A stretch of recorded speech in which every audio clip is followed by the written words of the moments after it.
euforia kita sangat terasa sampai sekarang karena tim nasional Indonesia U17 berhasil lolos ke Piala Dunia back to back setelah kemarin kita berhasil bermain di Piala Dunia karena tuan rumah. Besok kita bakal bermain sebagai karena kita lolos ke babak 16 besar ya berarti ya.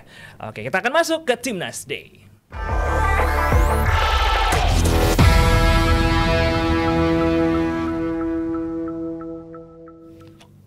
Timnas muda kita U17 tampil sensasional untuk bisa meraih 2 kemenangan yang begitu fantastis dengan cara berbeda.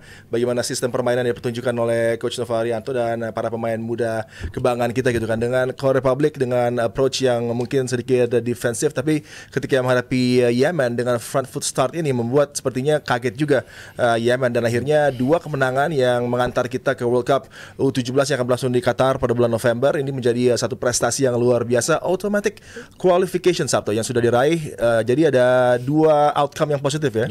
World Cup tiket sudah dapat, sudah diamankan secepat mungkin. Itu menjadi target yang luar biasa pas buat pasukan kita, dan juga akan berlaga di knockout stages menuju ke babak 8 besar dari Asian Cup Under 17. Juara grup udah pasti juga.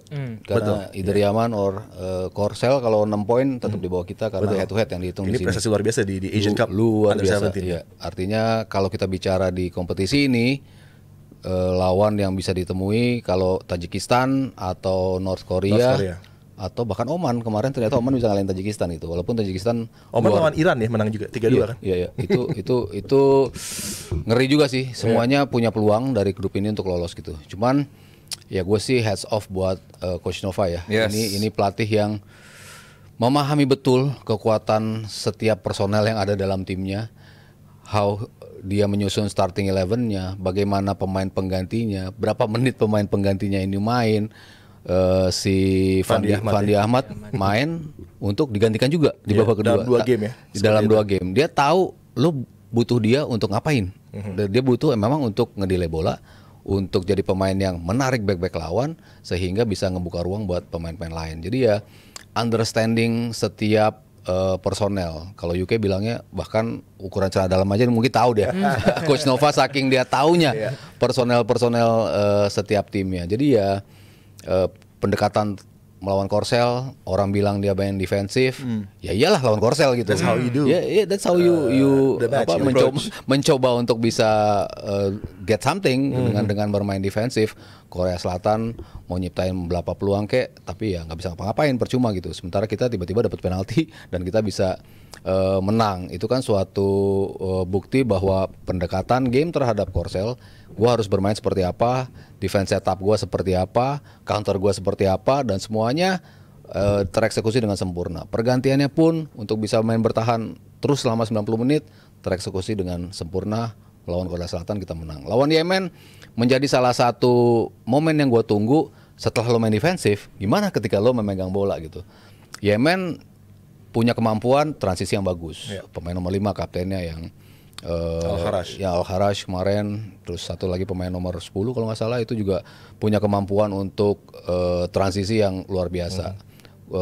Kita mainnya nanti akan seperti apa. Tapi ya kita bisa justru menciptakan ngambil inisiatif untuk bisa melakukan serangan.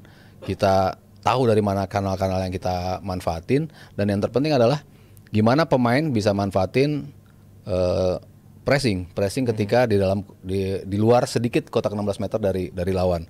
Lo press, harapan lepas dari bola, lo menjadi pemain bertahan pertama. Itu kan striker-strikernya yang ngepress, lo dapat kesempatan, dan goli nature-nya luar biasa. Dia nggak tampang lihat, dia udah tahu kiper ada di mana, sudut gawang ada di mana, dan dia bisa eksekusi dengan sempurna. Jadi game plan yang luar biasa, in game management yang luar biasa dari Coach Nova. Pilihan pemain yang nggak pernah salah, pergantian pemain juga yang selalu bisa memberikan impact terhadap game kita, membuat tim ini memang layak lolos sebagai juara grup. Mas Aldi gimana ngelihat tim asuh Coach Nova kemarin yang mainnya benar-benar rapih dan kita bisa lolos ke Piala Dunia? Ya tentu happy ya lolos ke World Cup, dan ini adalah buah dari sebuah tim yang dipersiapkan dengan sangat baik, digodok dengan sangat baik under pelatih yang mengerti betul, nggak cuma pemainnya tapi mengerti betul lawannya gitu. Saat lu mengerti tim lu doang itu checklist 1, tapi saat lu mengerti lawan itu udah kelebihan, lu udah one step ahead gitu loh. Di saat banyak tim yang hanya punya satu dimensi. Oke, kita bakal hanya dengan main menyerang, menguasai bola. Lalu kita lihat apa yang akan terjadi nanti. Tapi saat tim yang sangat muda ini, tim yang sebenarnya nggak perlu banyak ekspektasi dengan tim ini gitu loh. Hanya biarkan aja, support aja harusnya, dukung aja. Tapi Coach Nova dengan luar biasa tahu, oke, menghadapi Korea, ya oke kita bertahan. Cuman gue nggak serta-merta melihat kita ini bertahan. Kita ini emang membiarkan Korea untuk masuk dan kita tahu kapan harus melakukan serangan balik gitu. Banyak kok tim-tim besar itu yang bermain seperti itu gitu. Bukan berarti kita inferior lalu hanya kita bisa bermain bertahan.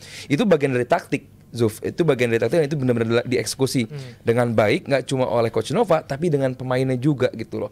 Kita lihat lagi mana Coach Nova soal passing aja kan marah-marah ke pemainnya kayak gimana gitu kan, lu salah passing, salah gestur buat body aja tuh benar-benar itu hal yang benar-benar sedetail itu diperhatikan oleh Coach Nova, apalagi di saat lapangan, di saat pertandingan beneran. Dan tadi Mas Rio udah jelasin sangat lengkap, hampir zero mistake. Ini tim benar-benar tenang.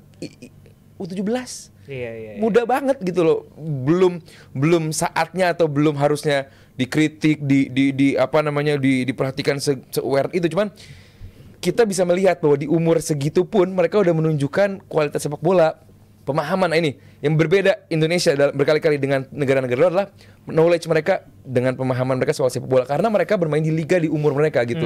Itu yang nggak ada di sini gitu kan, di liga di umur sekian gitu, di umur ada Elite Pro itu maksudnya liga yang reguler gitu, yang regular, maksudnya yang kayak reguler tiap tim ada di semua pemain ini emang Liga 1 ada. Cuman dia cuma 3 bulan. Itu dia, bukan regular league gitu kan. Di 3 dan bulan. oleh karenanya TC-nya agak panjang gitu. Makanya karena cuma 3 bulan gitu. Nah, itu yang membedakan dengan negara-negara lain.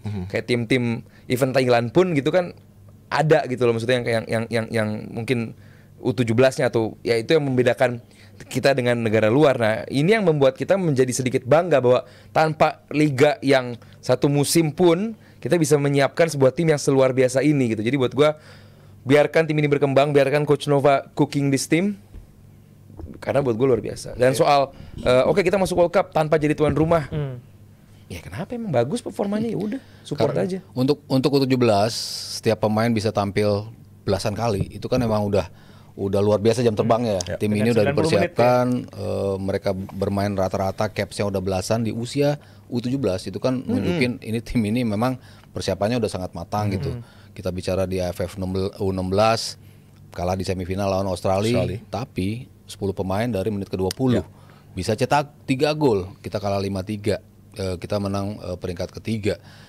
Mentality itu beda juga. Ini tim punya mentality yang luar biasa. Dan 2 pertandingan kemarin nunjukin ada 3 skema yang berbeda ya, atau skenario ya. Ketika lo ketemu tim yang nyerang lo habis-habisan, lo defense-nya rapi, lo bisa keluar atau bisa memetik hasil utama dari skenario itu.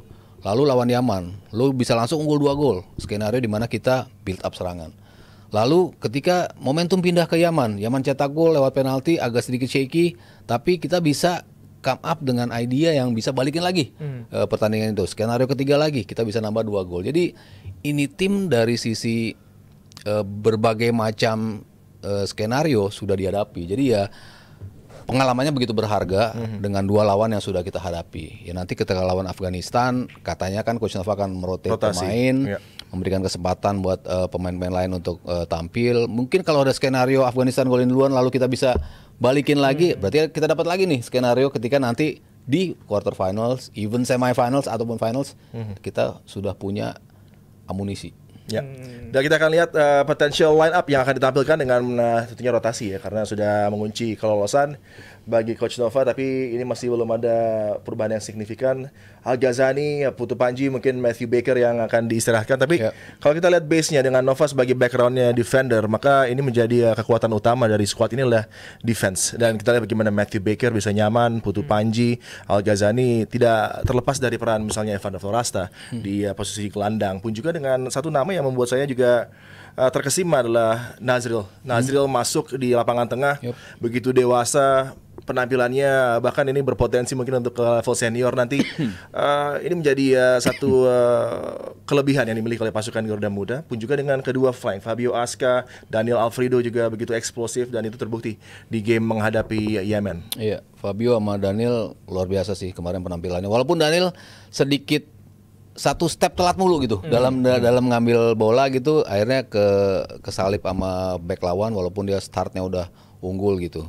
Nah ini kan 3 pemain di depan, Fandi Ahmad, Josh Holong, sama Raffi, ini kan yang dimasukkan juga di babak kedua, dan mereka yang memberikan difference pada permainan ketika bisa dibilang momentum switch ke arah Yaman, tapi akhirnya dengan permainan yang apik dari 3 pemain ini, masing-masing Raffi mendapatkan kesempatan untuk counter, lalu dia penalti, lalu Josh Holong kemarin pas memberikan kepada Evandra. Luar biasa juga pasnya, begitu matang untuk pemain yang baru masuk, baru sekian menit, tapi dia bisa langsung tune in dengan game. Kalau Evandra yang nggak usah kita bahas ya, ini pemain yang emang outstanding lah ya kalau kita bicara. Karena udah main untuk U20 juga. Ya, sempat kemarin dipanggil ke U20 dan dia tampil juga, tidak hanya sebagai pemanis, tapi dia mendapatkan menit main juga di U20. Sementara Baker, walaupun mukanya kayak Shin Patinama ya, tapi mainnya kayak Jay Itzes. Gue ngeliat nih, ini kayak Jay Itzes muda, ini pemain yang begitu memberikan ketenangan. Akhirnya Gaza sama Putu, Panji bisa main dengan cukup rileks gitu, commanding defender banget. Ketika maju, understanding dengan para pemain siapa yang harus balik untuk ngisi posisi dia. One on one lawan back lawan penyerang musuh tanpa khawatir, dia tenang aja gitu, ngambil, jaga 1 meter, bisa ngerebut bola. Ketika build up pun umpan-umpannya juga cukup precise gitu. Jadi ya kita sangat beruntung punya satu outsider gitu ya dalam bentuk Matthew Baker yang memberikan kestabilan luar biasa ya pada tim. Dan semua pemain ya walaupun ada rotasi, mungkin untuk awal belum tentu ngecun mungkin ya dari awal gitu, tapi dengan berjalan waktu Coach Nova pasti bisa melakukan something untuk membuat tim ini balik lagi pada performance-nya. Coach Nova melakukan something untuk tim ini, itu jelas terlihat gitu kan. Karena biasanya tim Indonesia, kelompok umur maupun senior, untuk melewati garis finish itu terkadang mengecewakan. Tapi ini mereka bisa pull through dengan cara yang sangat sensasional, dan coaching yang sepertinya detail banget dari Coach Nova untuk per individu, karena mereka dibutuhkan untuk bertugas dalam keadaan yang A, B, C, dan Raffi Rashid menjadi casing point-nya. Ketika dia masuk, dia dengan Zahabi Goli punya karakter berbeda, tapi Raffi punya tendensi untuk bisa drop deep, membantu pertahanan, dia bisa berduel juga di sana, tapi menjadi outlet juga yang begitu baik gitu kan. Dan ini selalu digunakan di second half, di mana momen itu dibutuhkan seorang pemain seperti ini. Jadi semuanya seolah Coach Nova paham betul lah situasi di mana dibutuhkan para pemain ini untuk tampil. Iya, ini yang gue bilang di awal tadi soal kesiapan dan juga persiapan baik pemain dan juga pelatih dan juga pemahaman soal lawan gitu. Dan saat lu percaya dengan materi pemain lu, meskipun dia semuda itu, ya tadi Goli, apalagi dia pemain yang bisa punya mengendus sniff the blood dengan bagus di umur segitu. Dan juga ada Elfranda yang di umur U17 udah bisa main di U20, artinya bahwa ya emang skornya ini kan buat gue 3 di belakang dan 1 midfielder di tengah, itu si Alfredo. Itu yang buat Alfredo yang buat gue menjadi core dari tim ini. Dan buat gue dengan adanya sebuah core sebaik itu, dan lu punya skema serangan dan juga skema dalam bertahan yang sangat amat efektif dan juga bisa adaptif, ini hal yang baik banget. Dan jangan serta-merta langsung dikonotasikan bahwa bisa nggak juara, bisa nggak gelar gitu, karena bukan sekali 2 kali baik yang kelompok usia dan juga senior kita bermain impresif di fase grup, lalu begitu knockout stage mulai kelihatan gitu. Dan buat gue itu nggak penting untuk kelompok usia gitu, yang penting ini adalah tim yang adalah persiapan roster untuk level yang lebih tinggi lagi. Jadi buat gue U17 biarkan Coach Nova melakukan luar biasa tugasnya dengan baik, dan tim ini biarkan berkembang. Dan apapun yang mereka tunjukkan dari lapangan, kita udah lihat sendiri performanya seperti apa yang dilakukan Coach Nova udah kelihatan tangible banget, bisa dilihat banget. Dan gua rasa dengan banyaknya dukungan publik dari Indonesia untuk U17 ini, kelihatan berarti apa yang dilakukan oleh Coach Nova dan jajaran tim dan juga pemain berhasil. Ya, tiket untuk World Cup sudah didapat untuk menuju ke November nanti. Kalau yang mau book tiket bisa dari sekarang untuk November menuju ke Qatar, penuhin tuh stadion. Karena kemarin juga di Jeddah luar biasa animonya, begitu didominasi merah putih. Dan siapapun lawan nanti di knockout stages di ajang Asian Cup kali ini. Tentunya Indonesia punya peluang yang sangat luar biasa untuk bisa terus melaju. Dan salah satu cara untuk menunjukkan dukungan Jebret Team untuk tim nasional Indonesia U17 adalah dengan nonton live reaction kita besok malam. Dan jangan lupa juga besok di hari Kamis kita bakal ada komunitas Pandit Indonesia di jam 7 malam di Pasti Bisa Coffee Pancoran. Terima kasih Mas Adiani. Terima kasih Mas Aldi dan Mas Thank you. Aryo. Terima kasih Thank untuk you. Jebret Team yang udah nonton DBI Live edisi hari Rabu ini. Kita akan ketemu di DBI episode berikutnya. Bye-bye.